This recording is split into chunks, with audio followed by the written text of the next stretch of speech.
Welcome to my YouTube channel. Kung bago ka lang sa channel na to at true-blooded Aldab Nation ka, tama po ang channel na pinuntahan mo. Kaya considering na po kitang bagong subscriber. At huwag mong kalimutan pindutin yung bell para lagi po kang updated sa bagong video na ilalabas ko. Salamat po sa iyong pag-click sa channel na to. Okay, good. Thank you. Welcome back mga kaaldab.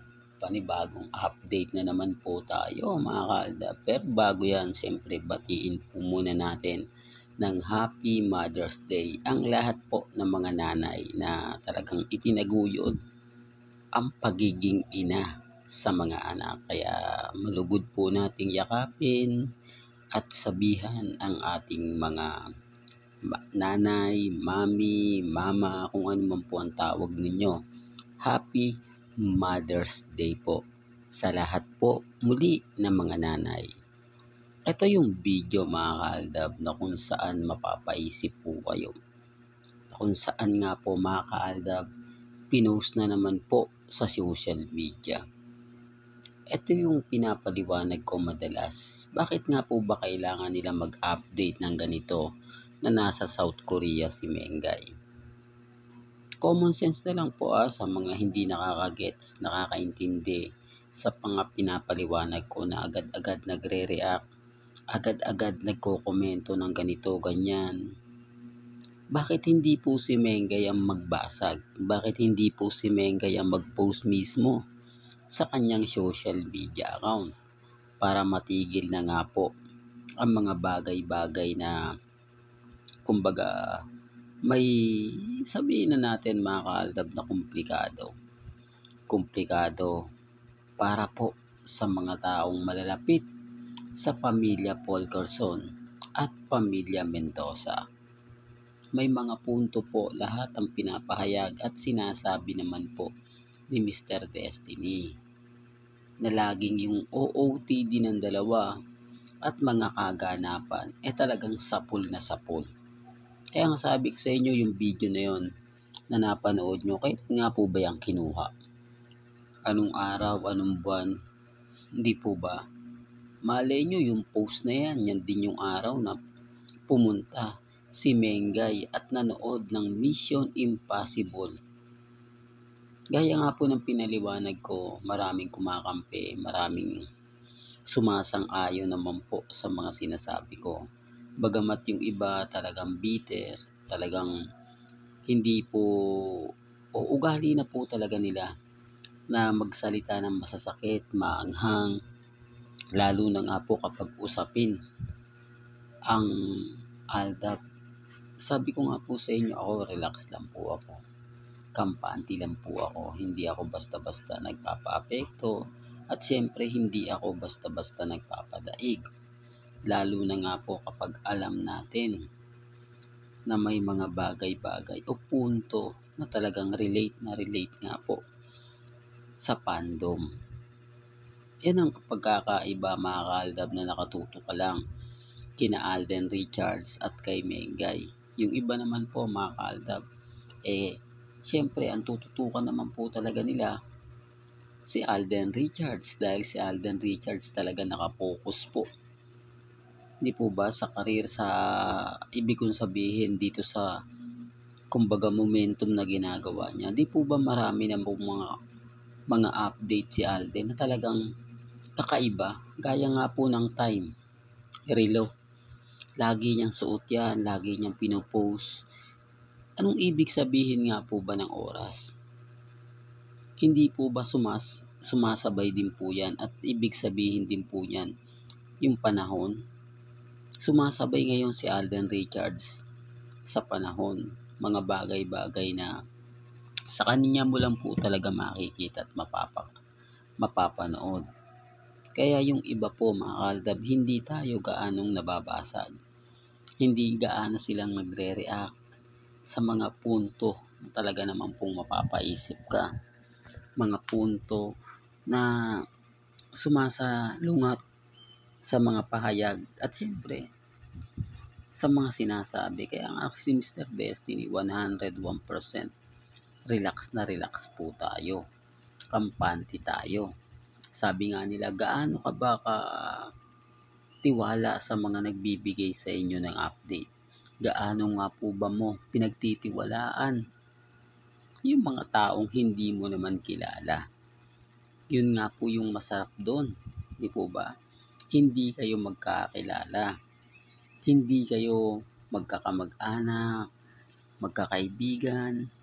Yung tipong ganun na nag-uusap kayo, nagbibigay kayo ng mga palitan na alam naman po ninyo na yun po yung totoo. Kasi hindi naman po yung magbabato ng mga bagay-bagay na wala rin naman pong katotohanan.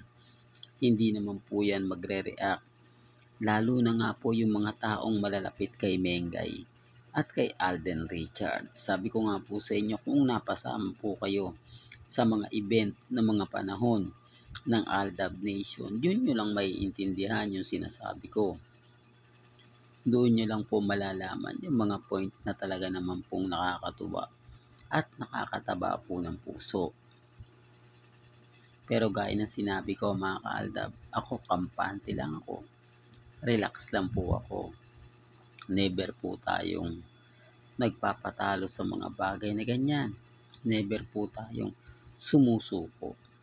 Kaya nga sabi ko sa inyo mga ka-Aldab, relax lang po kayo. Maging kampante at maging matatag. Malay nyo, di po ba, na bukas sa makalawa, mag-iba na po yung senaryo. Mag-iba na po yung kwento. Yung dati tayong dinadown, dati tayong minamaliit, ngayon tayo naman po. Kaya relax lang po kayo. Sabi ko nga, bilog ang mundo. Di po ba? Ngayon tayo naman po talaga yung kakampi ni Alden Richards Taliwas sa mga sinasabi at pahayag po ng iilan. Ang importante lang naman po sa atin, maging updated po kayo. Gaya po ng pagiging trending ngayon ni Alden Richards. Ultimo ABS-CBN, pinopromote na po siya. Hindi, real talk yan mga ka-Aldab. Sinasama na po siya sa showbiz patrol. Dati-rati hindi ginagawa yan. Bakit? Kasi agaw attention si Alden. Siya naman po yung talagang pinag-uusapan at naging trending po sa paghawak kamay kay Tom Cruise na sobrang higpit daw, marami ng kwento.